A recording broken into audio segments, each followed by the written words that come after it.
There's a moment every student knows too well. You sit down to study, you open the book, and before reading even the second line, your mind starts spinning. What if I don't remember any of this? What if the exam goes horribly? What if I'm already behind? What if this chapter is too hard? It's like your brain throws you into a movie with 100 worst-case scenarios at once. You haven't even started studying, but suddenly you feel tired, tense, almost defeated. And the worst part? Overthinking feels productive in the moment. Feels like you're preparing. Analyzing everything will somehow protect you from failure, but really, it just traps you. You're mentally running in place, burning energy without moving forward. I used to fall into this loop all the time. Sit down to study, launch into panic planning, and convince myself I was being responsible, when in reality, I was avoiding the work that mattered most. If this feels familiar, you're not alone. And more importantly, it's fixable. In this video, you're going to learn a therapist-tested, practical approach to breaking the overthinking loop while studying. You'll learn why your brain spirals in the first place, how to interrupt the loop before it takes over, and how to replace overthinking with calm, focused action. By the end, you'll have a simple set of tools you can use anytime your mind starts racing, whether it's during studying, revision, or the night before an exam. Let's get into it.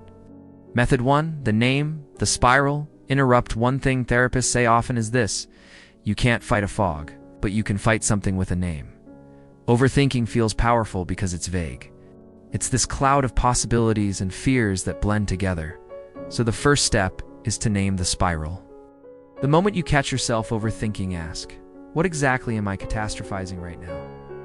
Just one sentence, not 10 possibilities, not a paragraph, just the clearest version of the fear. I'm afraid I won't understand this chapter, or I'm scared I'll forget everything during the test. When you do this, something interesting happens. Your brain switches from panic mode to problem-solving mode. The fear goes from being a big, overwhelming fog to a small, defined shape. And defined shapes are manageable. A student I talked to once said she'd start spiraling every time she opened her math textbook. So she practiced naming her spiral every time. She'd write a single line on a sticky note. I'm scared I'll get stuck again. She said the act of naming the fear almost shrunk it. It felt less like reality and more like a thought, which is exactly what it is. This is your first interrupt. Simple, but powerful. Method 2, the 2-minute landing technique. When your mind races, your body follows, your breathing changes, your posture tightens, your brain thinks something dangerous is happening. Therapists call this a false alarm of the nervous system. So the second technique helps your body land again. Here's how it works. 1. Place both feet flat on the floor. 2. Put one hand on your chest and one on your desk. 3. Take 3 slow breaths, longer on the exhale. 4. Look around the room and silently label 3 objects. This grounds your body in the present moment. It's not the exam in 2 weeks, not the mistake you made yesterday, not the imaginary scenario you built in your head, just right now. So for example, I used this during my own university exams. Anytime my mind started racing, I'd stop, breathe, and name 3 items in the room. Lamp, notebook, window.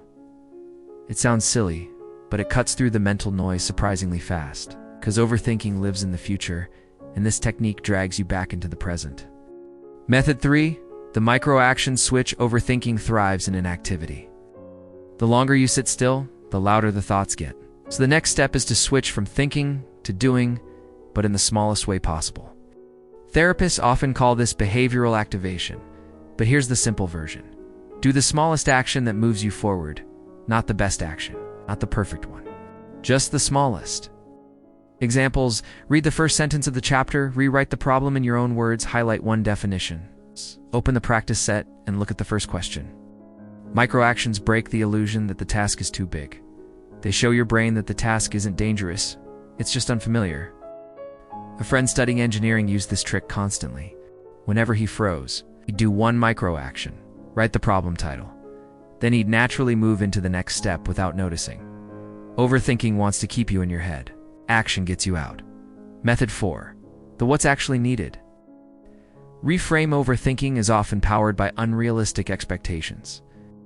We tell ourselves, I need to understand everything perfectly. I can't make any mistakes. I have to finish this whole chapter tonight. But therapists often ask a simple question. What's actually needed right now? Not ideally, not perfectly, just realistically. Maybe what you actually need is understanding one example, not the whole chapter remembering the main idea, not every detail finishing one section, not the entire assignment. This reframe is powerful because it moves you from pressure, gives clarity. For example, a student studying biology told me she would spiral every time she saw long diagrams. Her therapist asked, "What's actually needed for this test?" She realized she only needed the key process, not every tiny label. Her overthinking dropped instantly. When you remove the unrealistic requirement, your brain stops panicking and your studying becomes lighter. Method 5, the end. The loop checkpoint. Overthinking becomes a loop because there's no endpoint. Thoughts just bounce around endlessly, so you create a checkpoint, a way to close the mental tab. Here's the simple version. After naming your spiral, grounding yourself, and taking a micro action, ask, is there anything more I need to think about right now? If the answer is no, you return to the task with a calmer mind. If the answer is yes, you write down the concern on a separate page titled, "Think about this later." This frees your working memory. Your brain relaxes because the concern isn't lost. It's stored safely, waiting for you. For example, I used this during a stressful final exam season. Anytime I caught myself drifting into unnecessary worry, I'd write it in a later list. Half the time when I revisited it, the concern wasn't even relevant anymore. That's the magic of ending the loop. You break the cycle and return to studying with clarity. Pitfalls. What can go wrong? Pitfall 1. Trying to use all techniques at once. Overthinking thrives on overwhelm. Start with 1 or 2 methods until they feel natural. Pitfall 2. Expecting to never overthink again. Overthinking is a habit, not a flaw. You'll still slip occasionally. That's normal. Pitfall 3. Mistaking planning for productivity. Thinking about studying is not studying. Micro actions matter more. Pitfall 4. Ignoring the body component. If you don't calm your body, your mind won't follow. Grounding is essential. Being aware of these pitfalls helps you avoid frustration and build consistent progress. Let's recap the therapist-tested approach. 1. Name the spiral. Turn vague fear into a clear, manageable sentence. New. 2-minute landing. Reset your nervous system and return to the present moment. 3. Micro-action switch. Replace overthinking with tiny momentum-building actions. 4. What's actually needed? Remove unrealistic expectations and clarify your target. 5. End the loop, close the mental tab, and free your working memory. If you practice even 2 of these consistently, your study sessions will feel calmer, clearer, and far less overwhelming. If you're here watching this, it already means something important. You care about growing, improving, and building a mind that supports your goals. That's something to be proud of. Try just one of these techniques in your next study session. Even the smallest shift can break the overthinking loop and make studying feel lighter. And if you found this helpful, consider subscribing. We make videos that help you study smarter, think clearer, and stay grounded even when life gets stressful. Take a breath. You've got this. I'll see you in the next one.